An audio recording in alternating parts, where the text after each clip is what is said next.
ایک بھائی نے کویسچن کیا تھا کہ آج کل یہ سوشل میڈیا پہ بہت چل رہا ہے کہ اگر چائے میں مکھی گر جائے تو اس کو ایک ڈبو دو، پھر اس کو نکال کر پھینک دو، کیونکہ مکھی کے ایک پر میں شفا ہوتی ہے، ایک میں بیماری ہوتی ہے۔ وہ پہلے بیماری والا پر گراتی ہے تو اس کو ڈبو دو تاکہ شفا والا پر اندر جائے اور اس کے برے اثرات ختم ہو جائیں، اور اس کے بعد اس چائے کو پی لو۔ کیا یہ صحیح بات ہے؟ دیکھیں، یہ صحیح حدیث کے اندر آیا ہے، بخاری شریف میں موجود ہے کہ نبی کریم صلی اللہ علیہ وسلم نے فرمایا کہ جب مکھی کھانے کی چیز میں، یہ پینے کی چیز میں، یہ لفظ تو یہ ہیں لیکن یہ علماء نے فرمایا کہ کھانے کی چیز ہو چاہے پینے کی،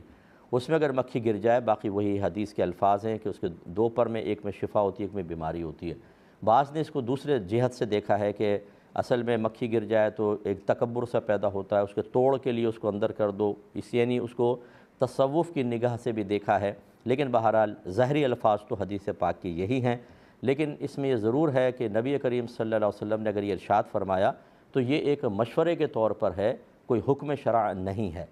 یعنی بعض اوقات نبی کریم الفاظ سے استعمال کرتے ہیں کہ ہمیں لگتا ہے کہ حکم دیا جا رہا ہے، لیکن وہ حکم نہیں ہوتا بلکہ وہ ایک مشورہ سا ہوتا ہے، یعنی اس قول پر عمل کرنا مستحب ہوتا ہے، نہ کریں تو گناہ گار نہیں ہوں گے۔ لہذا بعض افراد ایسے ہوتے ہیں کہ اس طرح کی کوئی چیز گر جائے تو وہ اس کو نظافت کے خلاف سمجھتے ہیں اور طبیعت مائل نہیں ہوتی کہ پھر اس کو پئیں۔ تو بالکل اگر کسی کی ایسی ہے تو مکھی نکال کر پھینک کر آپ اگر چاہیں وہ چائے نہ پئیں، لیکن اس کو پھینکیں نہیں، کیونکہ نبی کریم صلی اللہ علیہ وسلم نے بہرحال اس چائے کو پینے کے بارے میں فرمایا، اگر آپ پھینک دیں گے تو یہ اسراف ہوگا۔ اس صورت میں آپ یہ کر سکتے ہیں کہ کوئی بھی ایسا غریب آدمی کوئی نظر آئے، تو آپ کو چرسی موالی یا بہت سارے باہر نظر آ جائیں گے، انہیں بغیر بتائے آپ وہ چائے دے سکتے ہیں۔ اور یہاں یہ نہیں چلے گا، یعنی یہ کوئی نہ کہے کہ یار تم اپنے لیے تو پسند نہیں کر رہے، دوسروں کے لیے پسند کر رہے ہو۔ یہ ضابطہ قاعدہ ہر جگہ نہیں ہوتا ہے۔ اگر آپ ایک 1000 کا سوٹ لائے، ایک مالکن لے کر آئی، تو کیا ماسی کے لیے بھی 1000 کا سوٹ لے کر آئے گی؟